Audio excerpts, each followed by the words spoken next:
Our story is one of reimagining. Reimagining who you can be, what you can achieve, and how SEMA can support you.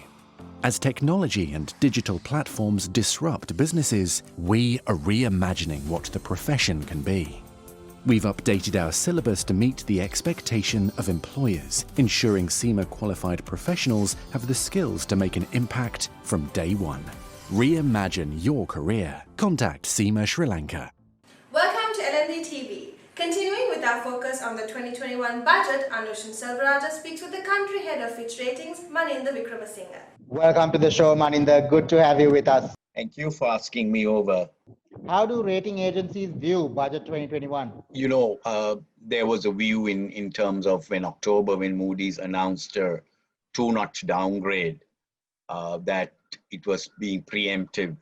And in this instance, Fitch, as you know, we had a downgrade in April. And we also, that was very much post-COVID and the impact on the economy and essentially, it impacts revenue streams, it impacts, whatever economic plans you had. So the risks are heightened, and therefore we had a downgrade with a negative outlook.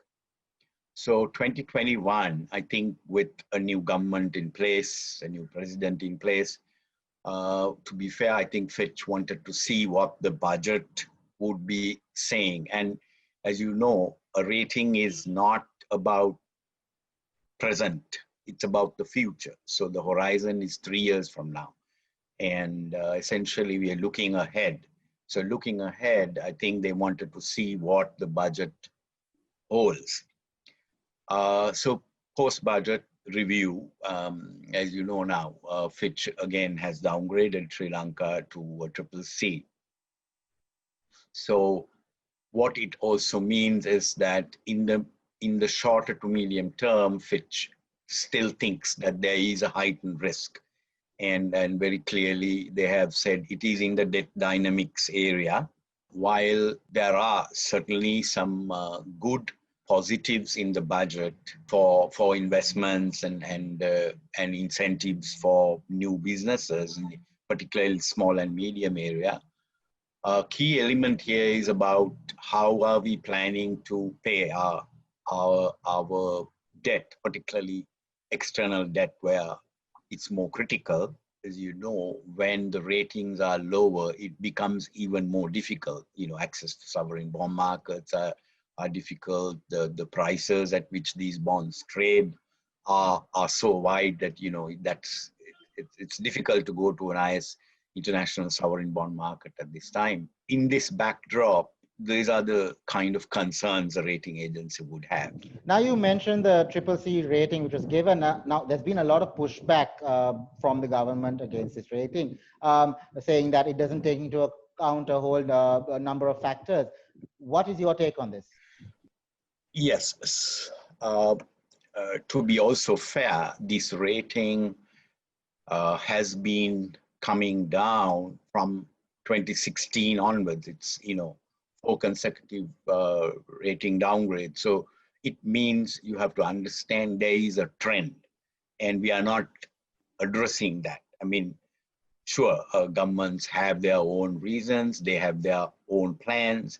Sometimes maybe that's not in sync with a rating horizon, but it's not that rating agencies also have fixed ways. They look at trends. So one of the trends, I think, is to see where the budget deficit as a percentage of GDP has started climbing up again. Fitch probably feels that it's going to go up before it can come down, though the budget announcement clearly says that they are trying to narrow it. So when you understand the intricacies of it, you look at the revenue streams and the expenditure, I think the feeling is that the revenue targets are a bit overambitious. And that's not unusual. Sometimes you may have a growth target of 6% or say 5%, and you may not make your growth target. So when you have your growth targets are not met, you are very likely that you may not meet your revenue target. Now, when that happens, do you progressively or proportionately reduce your expenditure? this is where the crux is. And our past, we have not been able to do that. Now, for infrastructure development alone, there is an allocation of about 40 billion rupees for various projects, IT, highways, etc. But how do you view this given the potentially ballooning fiscal deficit versus spurring growth? Right. So I think the investment in any economy is very, very vital. I mean, if you want to look at growth, you want to look at competing, your competitive advantages, all of that. And in the region, as you know, everybody's talking of growth in Asia, and everybody's focus is growth in South Asia, because it is South Asia now that has probably the largest growth potential. So it's about setting out to do that. Now, investment and an allocation by itself is not a bad thing, but it's also about how do we set about it. Does it mean that all these investments have to be done by the state, or do we bring private capital? How much of this do we want to do bilaterally? How much of it do we want to do in joint ventures? I mean, if you want to build infrastructure and investment, there are multiple ways in which it can be done. And for an economy where our resources are scarce, and we are looking for FDI and investment, because clearly we need that because the economy is not generating that. Our domestic markets don't. So therefore we have to tap into countries that have higher savings and into those markets. So in that backdrop, we have to also be smart about how we attract investment in joint ventures where we have access to capital and maybe even technology. And that's the way we need to set the platform. Once we have this working, I think you will find the revenue streams would be much better. The job opportunities grow. So we have a learning curve. I mean, if you look at the port city, government hasn't put any capital into that, and the entire investment would be through a developer, and we have to only basically look at the laws of the region as a special economic zone, and look at how this generates employment and eventually current account and capital account transactions. So that's a classic example of how an investment can be made. Maninda, in budget 2021, there was good news for exporters while importers were left under a cloud, so to speak. How long can we continue on this, given our ambition to be a hub and also the nexus between imports and exports? Because as you said, we have scarce resources. So as a government, I think you have to understand it's a choice you have to make.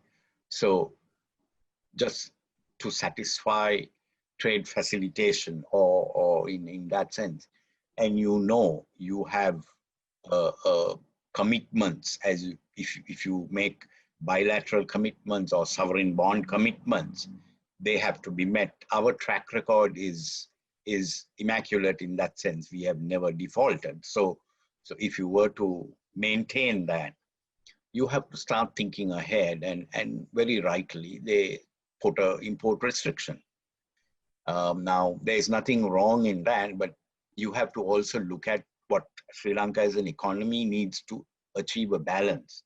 So if you look at our trade imbalance, I mean, our import growth has been extremely high compared to export growth. In fact, exports as a percentage of GDP has been coming down from a high 30% of GDP. It has come down, is hovering around 14%, I think now.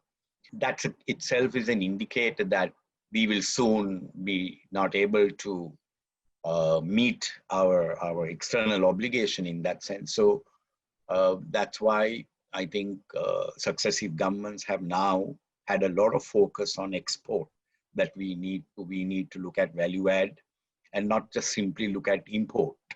Now, a lot is being said about the future of state-owned enterprises post-budget, about the need to generate revenue, to improve efficiencies, maybe even to privatize or partially privatize them. How do you view this?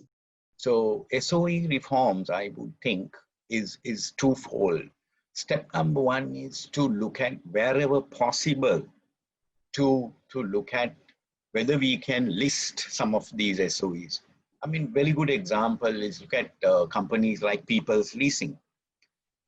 That's a classic example of a 100% subsidiary owned by the People's Bank. They have listed that. They maintain, I think, a 25% float, a public float. It's publicly listed. They now adhere to a lot of the governance rules. They adhere to listing rules. They do timely publication of audit and reports. And they also have a very balanced board. So all of this are good checks and balances going forward. And it does not also mean that you have lost control of this institution.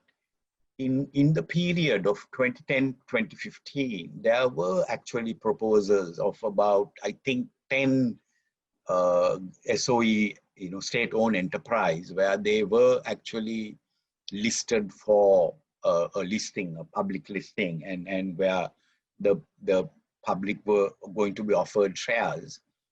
And unfortunately, among them, I think, was Sri Lanka Catering was one of them. The gas company, that is Lithro Gas, was one of them. People's Leasing was one of them.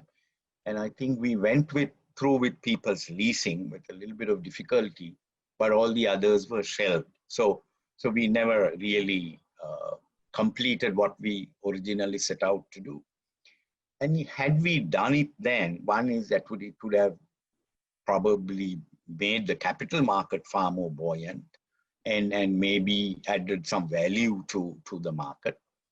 The other is, as I said, you would have made that progress on the governance side, the disclosures, the regular and timely financial statements, all of this. And that is how markets progress. We're going for a short break now. We'll be right back after this.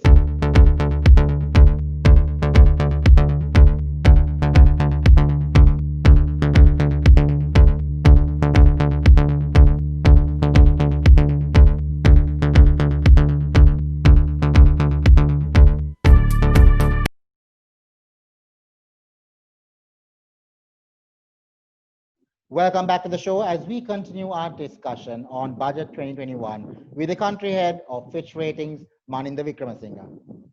Now, Maninda, just before the break, you were talking about SOEs and how they can be listed to bring in more capital as such. But before any of that, shouldn't addressing corruption within our state-owned enterprises be part of the debate? Right. How do you want to deal with corruption? Do we want to bring strong legislation? As it is, our court systems are choking. So then are you talking of special courts and where you address this? Then who is culpable, the bribe giver or the bribe taker? So, there are lots of issues like this. And it's not as though developed economies overnight, became bribe free or free of corruption. I'm sorry, I should rephrase it. Corruption does not necessarily mean only bribe, but so there are a whole bunch of issues that kind of morph into corrupt practices.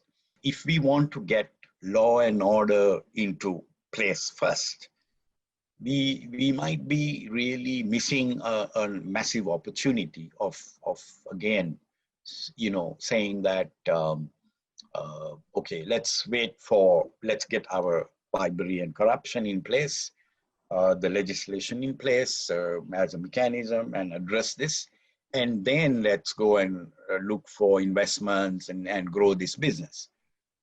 Or you have to look at these in parallel.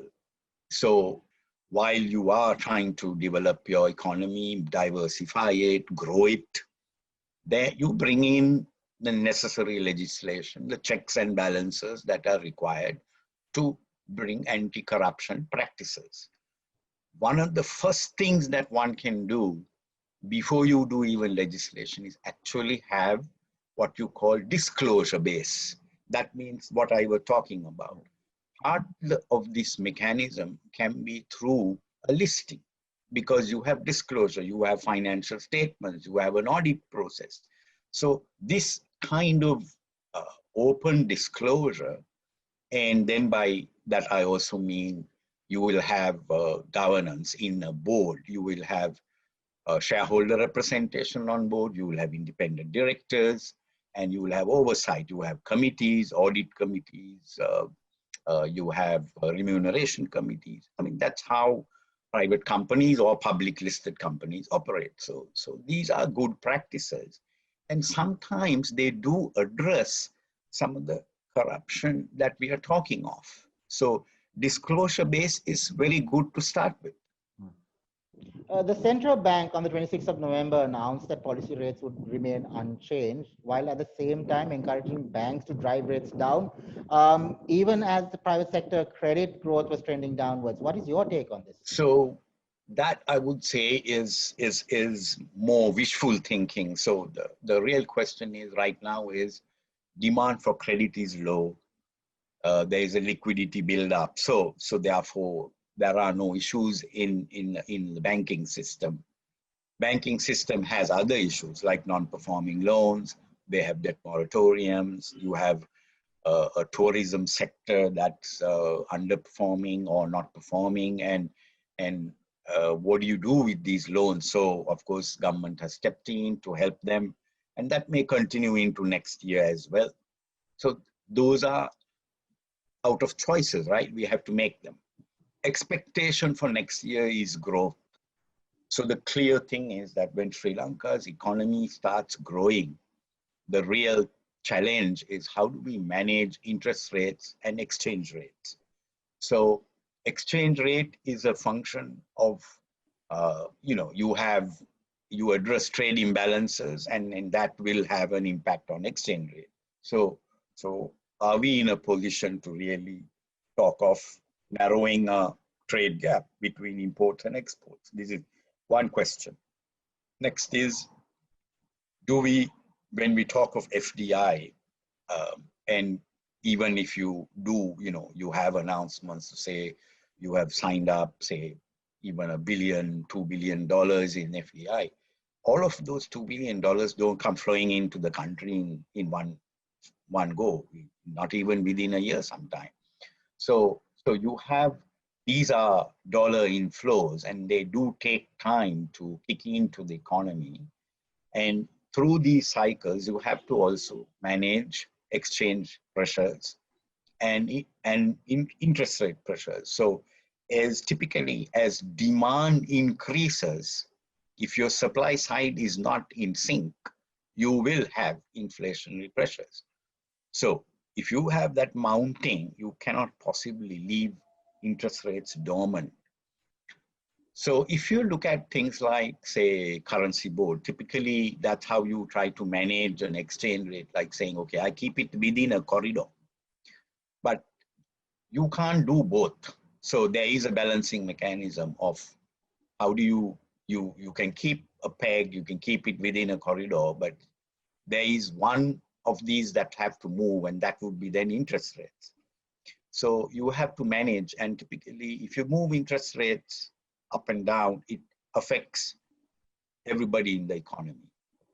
Maninda, do you believe that the unfolding policy environment here is conducive to secure the foreign direct investment that we are looking for? So if you're looking at FDI, and particularly in a country like Sri Lanka, where it's very, very vital, and if we want to compete in the region, we want to be in global markets, we want to realize our true potential of competitive advantages, we need these investments. We also need these investments into very critical areas, be it infrastructure. I will take one good example is energy, Sri Lanka's energy requirement. So I think it's addressing that.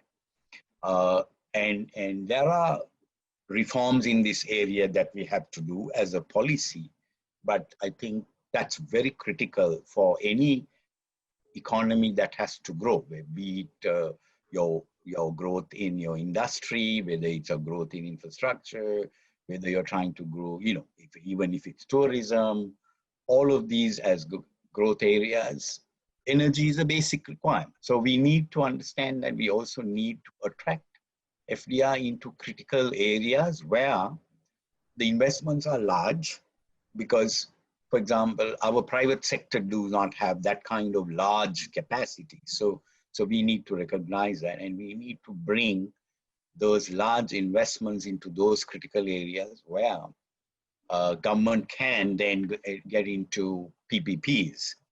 So that's the mechanism, as I was saying, is the route. And whether you want to build, operate, own, build, operate, transfer, I mean, those are the details of a model that you're running. But critical areas of investment has to be facilitated in that way. And it is the government that must determine. So they can determine what kind of tax holidays they want to give, or what kind of incentive packages, whether it should be a combination of a partial tax holiday with other concessions or not. Particularly it's no secret in Southeast Asia, most of these countries did not have some uniform package. They were very clear about that. You pick and choose where you want your investment, and you incentivize it that way accordingly to get that in. Once you have an anchor tenant or a large investor there, your first mover advantage is gone, and then you might want to standardize your concession. But you need to bring that person in. I mean, I'm talking of certainly if you look at HCL Technologies, if that was a large invest, I believe that was announced as a $250 million investment. If one was to look at that, that would be a good boost for IT sector when we are talking of IT-enabled services. And so that would be a good investment in that. I would even say, if we can bring an Accenture into this market, and where you say, if you come, we will give you plenty of incentive, but what we want is to create a greater capacity for IT and IT-enabled services here, where we have job opportunities. Sri Lanka has a competitive advantage where we can then exploit that. As a final question then, Maninda, and taking it back to that point on the CCC rating given, what steps should the country take now to improve our rating? So we are all we are in a global marketplace. So whether you like it or not, we are no longer a developing country, or we are an emerging economy, and we are what we call a mid-size economy. So we don't have access to all these grants or long-term cheap credit, right? We have to go to credit markets, which means international banks, international investors, international capital markets. So recognizing that, I think it's timely for the Ministry of Finance, the Treasury, and central bank as the managers of the economy. They need to put a joint group together and look at how do rating. See, government of Sri Lanka has retained rating advisors. It's time to call them in and say, right, we want to address this. How do you can't achieve all of this at once, but you have to start looking at how do we make this better and start putting the building blocks.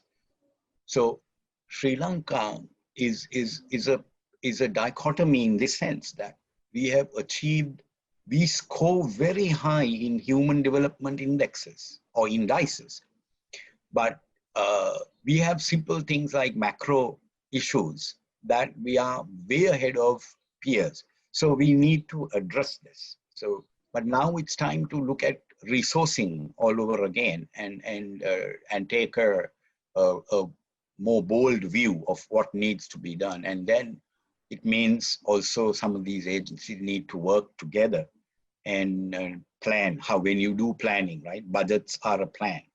And typically when you do a corporate budget, you say, it's a 5-year plan or a 3-year plan, and that's where Sri Lanka needs to probably go to.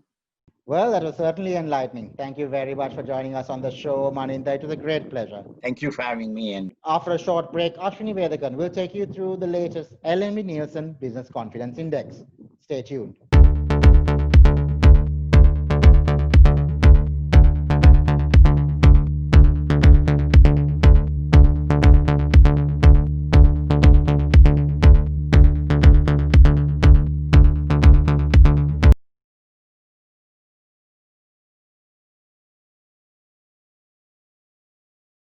Welcome back to the show. I'm Ashwini Vethakan. While all eyes have been on a presidential election hundreds of thousands of miles away, closer to home the situation appears to have become graver by the minute.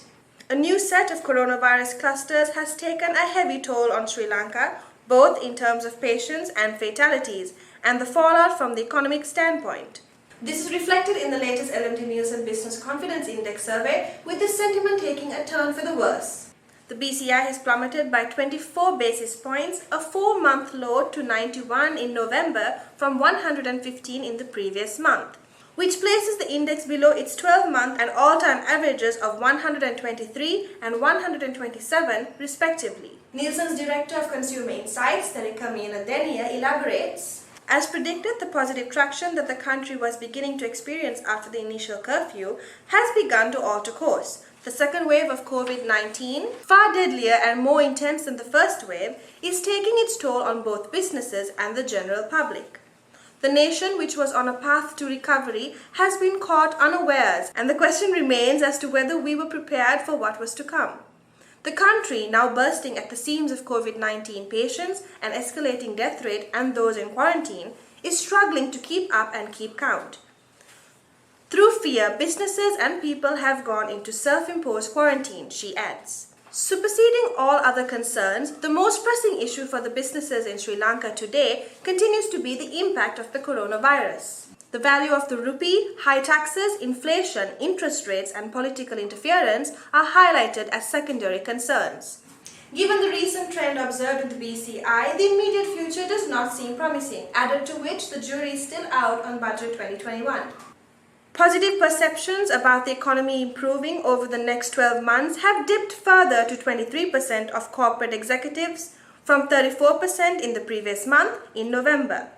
Nearly half of 48% of the survey sample points to economic conditions worsening in the 12 months ahead, while another 29% of respondents expect the economy to stay the same. The share of business people expressing hope that sales volumes will improve in the next year has increased to 58% from 50% in the prior month. As for the near-term future, only a quarter of survey participants, compared to 31% in October, expect business prospects to improve in the 3 months ahead. The majority of respondents, 67%, say sales volumes have decreased so far this year compared to 2019.